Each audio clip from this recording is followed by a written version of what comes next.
أعوذ بالله من الشيطان الرجيم بسم الله الرحمن الرحيم الله الذي خلق 7 سماوات ومن الأرض مثلهن يتنزل الأمر بينهن لتعلموا أن الله على كل شيء قدير وأن الله قد أحاط بكل شيء علما صدقت يا رب العالمين.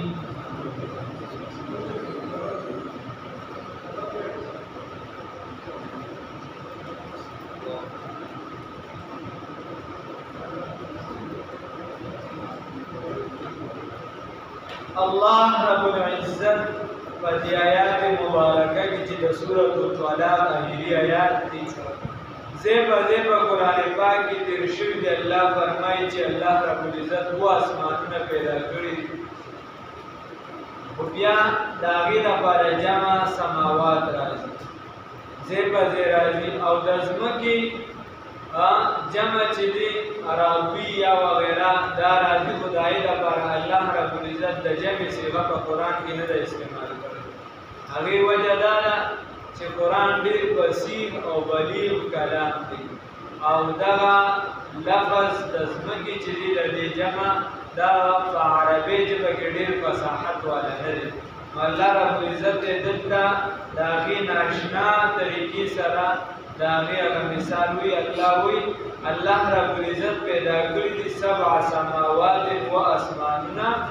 ومن الارض مثلهن او د ځمکو نه په مثل د دې اسمانونو وګوره جمع استعمال نه کړله خو مکه ومن الارض مثلهن او د ځمکو نه په مثل د دغه اسمانونو. بل الله رب العزت چې کوم د قرآن کې ذکر کوي د اسمانونو د هغې جمع چې ذکر کوي نو سماوات ذکر کوي ځکه د دې جمع چې د اسمانونه چې دي دا طبقات دي مختلف یو د پاسه بل اسمان دی د بل د پاسه بل دی بل د پاسه بل دی او ځمکه چې کله الله رب العزت ذکر کوي نو د هغې جمع ډایرکټ په ډایرکټ نه ده راوړی ولې الله رب العزت چې د ځمکه قطعات دي دا قطعه قطعه یا نن سبا یې موږ تعریف کوو په بر اعظم مثال. الله رب العزت فرمایي ترجمه دا اول خیال کې الله الذي يقينا الله رب العزت الذي هو ذات خلق 7 سماوات چې پیدا کړی دی اسمانونه ومن الارض ورزقنا مثلهن فمثل ذلك الله رب العزت و اسمانونه پیدا کړی او احادیثو کې مرادي او دلته د قرآن ظاهر مضمون هم دغه وایي چې اوس مکه الله رب العزت پیدا کړو ومن الارض مثلهن او د ځمکو نه په مثل د څه شي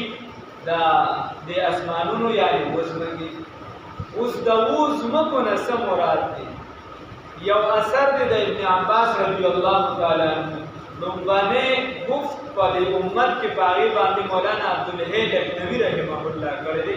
مستقل رساله یې لیکلې د هغې نه مخکې اگر چې د هغې سند کې څه خبره داسې نشته وغیره خو علماو پې کلام کړی دی چې نه دا اثر د ابن عباس صاحب چې دی نو دا موضوعي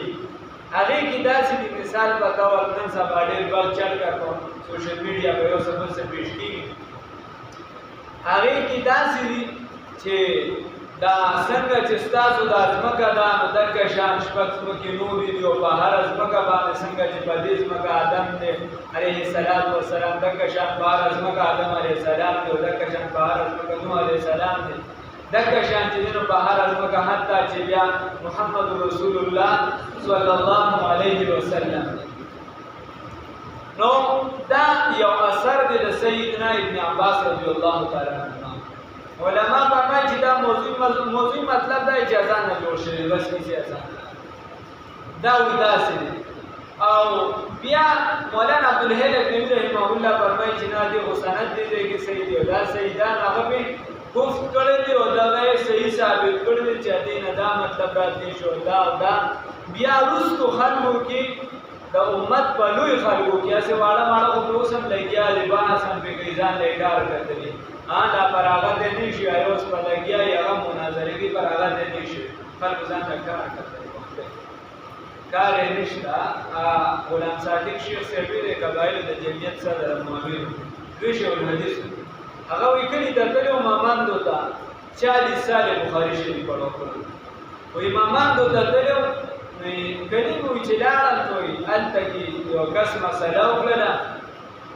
وای خلکو ته وی چې دا باندې څه پکړ کیږي لاندې پزماګه کې د رسول الله صلی الله علیه وسلم په زمانه کې چې دې ګټو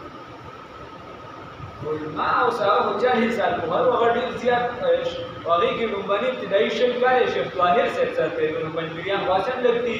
مزاج ټولني سره دنسي بیا وروسته هغه چې واپس شو خو شل کال یې سره ناو کافي اثر کوي ما هو ما چې اوس ته زسو وي خیر ځان مې غلې کې جنازه شو بیا لاړ ما د غرور ملاکیه ګورونه یو کله یو ځای یو بل ځای بیا دا ولا د پماجګر بیا راځي په دې چې وړه دا د سکی سي جوړ کړو استوانه په سړی باندې حدیثو کې ویلي دا باندې ما دي چې هر سره تماجو ټګي را تماجو پته دراته درې کال شي سړی دا چې راغلی مړو راته چا اوسه پورې علي مونږ چا راته مولا اوس مې یو مسله وکړه دا خلک په سمه د چا نه ملګري کېږي دا مې وکړه ته ګوره اوس پار کړي د خلک لاړ چې ته یو مولا وغه دا مسله ته ګوره چې مشهوره خلک د شهرت لپاره ارسل نواړه په ډېر لګیاري په هغه خبرو چې ای باندې د سره بحث نه پکا په دې باندې خلک لګیا چې سبب بحث مباحثه او د دې اهم مسلو نه خیر بیا په قاسم العلوم والخيرات مولانا قاسم نانوتی رحمه الله ربانی بیا کتاب لیکلی دی تخزیر الناس رستو خلو کی بیا عبدالحی لکنوی سے رستو بیا لاغینا پس پیچادا سے نغانه دیکلو نه په مخ کې چادا سي اوس پر خلک په خریدان خرید په بازار باندې ډبرې شنو په زمون کې تفسیر الناس د ګډه کې سره له هغه مخالفت کوي بس هغه کې سره روان تفسیر الناس کې هغه بس فلسفانه طریقې سره فلسفي جوابونه خپل طریقې ولوي او خبره لاره چې قاسم ناموتی رحمه الله یا جار صوفي دا د محدثینو میدان دی بس محدثین وی دا حدیث موضوعی دی اثر موضوعی دی بس خبره ختمه موضوعی شو خبره داسې ده چې الله رب العزت فرمایي چې په مثل د دې نور اسمکی اوس د دې نه مراد څه شي د حدیث کې راځي چې تاسو په ځمکه باندې کاله پرېږدئ نو دا به د دوی مینه لړ شي که په دویمه پرېږدئ درېیمه حتی چې هغه تیاري او دغه د ورسېنو الله رب العزت په دغه ځای کې بار یوسف باندې پوهېږي او د الله په علم کې دا هر څه او دا یو قدرت بل حدیث کې راځي تاسو به اورېدلي چې چا یو لیش ځمکه هم لاندې کړله نو تر اومې ځمکې پورې دا به د ده په سټ باندې بخاري شریف حدیث دی د قیامت پر ورځ به دا دی بارې اووه ځمکې والدم دي او ابو هريره رضی الله تعالی عنہ چې اعتراض وکړ چې سړی دومره دی اووه ځمکې په ده واره چې یعنې چې دلته دی یو کانال مثال په ده ورځ ګیره کې نو بله ځمکه کې دی یو کانال چې بله کې دی شي نو دا داسې شي دا به دې وځتی څنګه او دا خبره عجیب نه ابو هريره رضی الله تعالی عنہ ورته وی چې دا به د قیامت ورځ دا به داسې نه وي دا حدیثو کې عقل مه جنګوله بخاري شریف روایت دی ابو هريره صاحب ورته وایي چې په حدیثو کې د عقل مه جنګوله عقل یې مه جنګوه که دا بدن بدلون شي تاسو بعضې هغه ویلې به مې بعضې خبرې چې دا شونډې به دومره اوږدې شي او دا کلمې به په لاندې باندې وځي او د ده یو اندام یعنې وختې به یې شلولی شي چې یو وختې شلېږي نو بل وختې به جوړ شوي دومره وخت به دا یو وختې شلېږي دومره غټ به شي دا بدن به خدای بدلونه کړي خیر بیا نور محادث مغه ورته چې ګوره حدیثو کې دا راغلي دا به عام بدن نه دا به د جهنمي بدن خدای پاک به الله غټ کړي چې پوره کار وشي بیا بل حدیث کې راځي بیا دعاګانې چې د احادیثو کې د اووه ځمکو باره کې راغلي دي چې داسې داسې داسې داسې نو د دې ټولو نه مراد دا دی چې اووه ځمکې شته اوس اووه ځمکې نو بیا مفسرین خپلې تشریحګانې کوي جدید مفسرینو کې علامه صابوني رحمه الله یا وغیره دا اوس تېر شي نږدې ډول دې تعبیر کوي په اووه بر اعظمو سره خو دا کول لږ کمزور دی کېدای شي ټیک هم شي خو کول کمزور دی او نور علما بیا ما درته ویل دغه مختلف هغوی چې اووه ځمکې موجودې دي لاندې باندې نه دي څنګه چې اسمانونه طبقات نه دي داسې پرله پسې دي څنګه چې اسمانونه دي دکه شان نه دي نور څنګه دي د قرآن یو تفسیر مضبوط دی چې په کوم ځای کې ستا ذهن کار نه کوي او قرآن مسله چې دا هغه دکه شان پرېږدي نو ابهمو کما ابهمه الله د مفسرین دا رایه ده وایي چې کوم شي خدای پاک مبهم پرېږدي نو په هغې کې به ته بحث مباحثه نه کوې هغه مبهم پرېږده او مکه شان په هغه حالت باندې کوي چې کوم شي خدای پاک مبهم پرېږدي هغه به ته مبهم پرېږدي په هغې کې به بحث نه کوي استاد محترم مفتی اعظم پاکستان مفتی محمد سرور خان صاحب رحمه الله تعالی رحمتا واسعه وی ورس فرمایي وی مولانا بندګر رحمه الله کومه چې دا د څه کیسه جوړه کړې ده په دغه کې لګیا چې دا پلانکی د ابراهیم علیه السلام اګټ چاو کړ نو ما ته وی چې جینو چاو کړ نو ما ته وی چې درې پیزا خواله ما دې منځ نه ولا صفوالي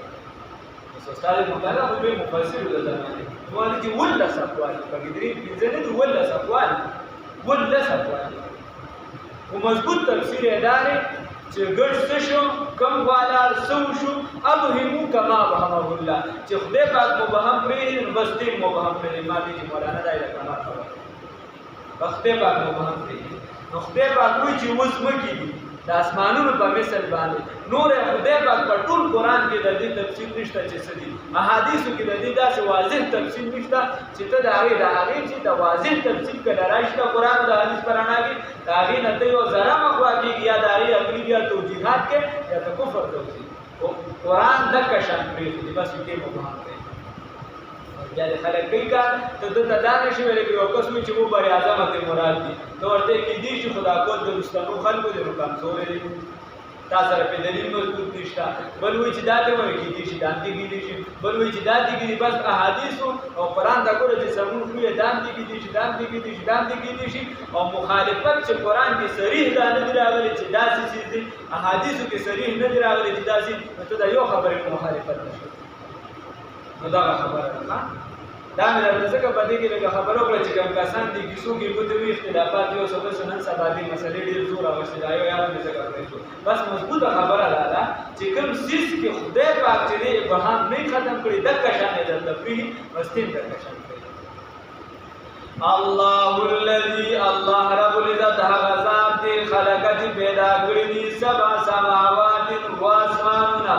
ومن الارض يدزمكنا مثلهن فبسل تدي يتنزل الامر نازل بي الله رب العزت حکم درا بينهن فمن تدي اسمك اسمان کی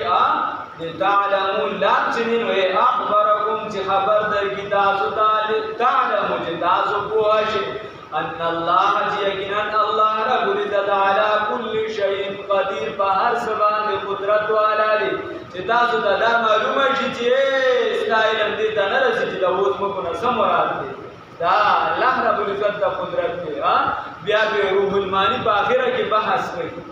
روح المانی وایي چې دا یو عرش دی او د عرش باندې یو لا قنادیل دا ځوړند دي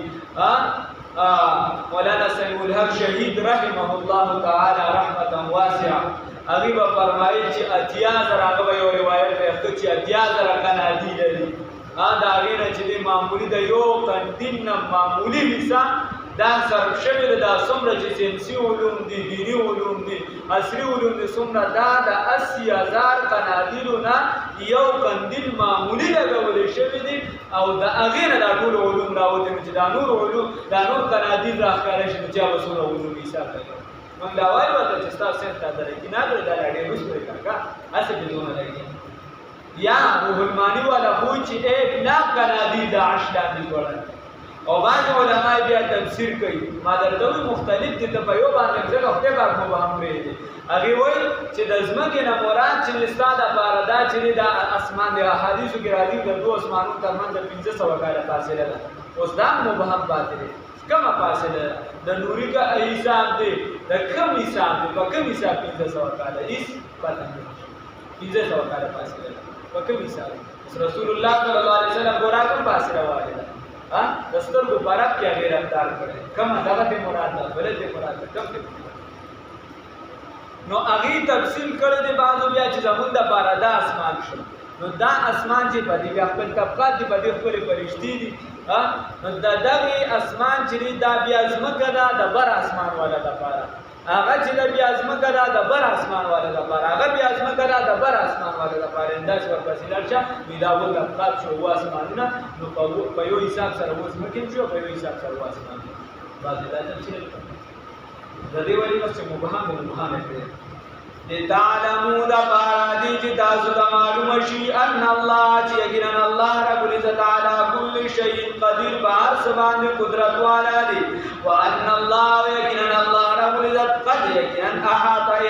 کړی دا بكل شیء په هر څه باندې علم په اعتبار د علم سره الله په هر څه باندې احاط کړی دا په اعتبار د علم سره الله الذي یقینا الله رب العزت هغه ذات خلق سبع سماوات چې پیدا کړی دی واسمانونه ومن الارض والازمکنا مثلهن فمثل دغه اسمانونو يتنزل الامر چې نازلوي سره کارون لرا بینهن فمن ددی لتعلموا دپاره دي چې ته پوه شي ان الله چې یقینا الله رب العزت علی کل شیء قدیر په هر څه قدرت والا دی وان الله یقینا الله رب العزت قد احاطه کړی دا په کل شیء په هر څه باندې علم د جهت د علم الله رب العزت ته بنا کوي